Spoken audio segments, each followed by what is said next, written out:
السلام عليكم ورحمة الله وبركاته. مقعي قوام الخير وبلا علمي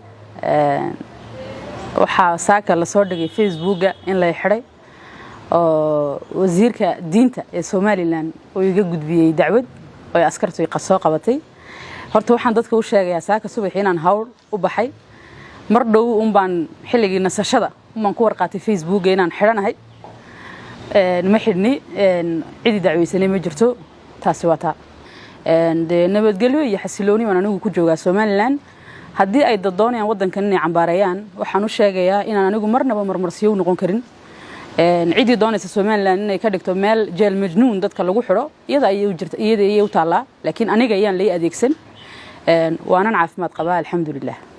wallahi maalinkii dhaweyd meesha aan tagay horta dadku inay ogaadaan maan doonayaan waxaan ay gender activist macnaha waxaan ka mid ahay dadka badan ee aaminsan in ay jiraan tacadiyad haweenka lagu hayo Hargeysa ama Djibouti ama Ethiopia meesha ay doonto ahaato tacadiyadku waa isku mid activism ka saasan uga qayb galay marka inaan agaasime ka wasaaradda ayaa kacay oo wuxuu soo qaatay arrinkii gabadhii maalintii dhaweyd surwaalka ku dhex martay magaalada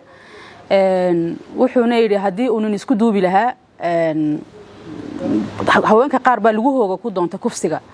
marka anu waxaan u maleynayaa in laba jeer gabadha tacadi laga galay hadii la kufsan lahaana tacadi bay ahaan lahayd qofka agaasimaha hadalku yirina tacadi weeyaan waayo qofka dawladda matalay waa inuu afka dawladda iyo afka qaanuunka ku hadlo inuu yiraahdo ma hadii aad surwaal xirato waa lagu kufsanaya kufsigu waa mas'alad amni wax kasto amniga ku saabsan waxa looga fadhiyaa dawladda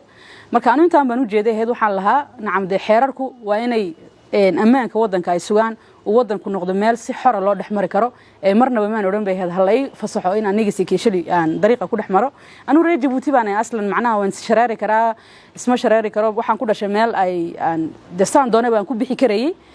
laakiin halkan waa wadan kale oo context-ka waan ogahay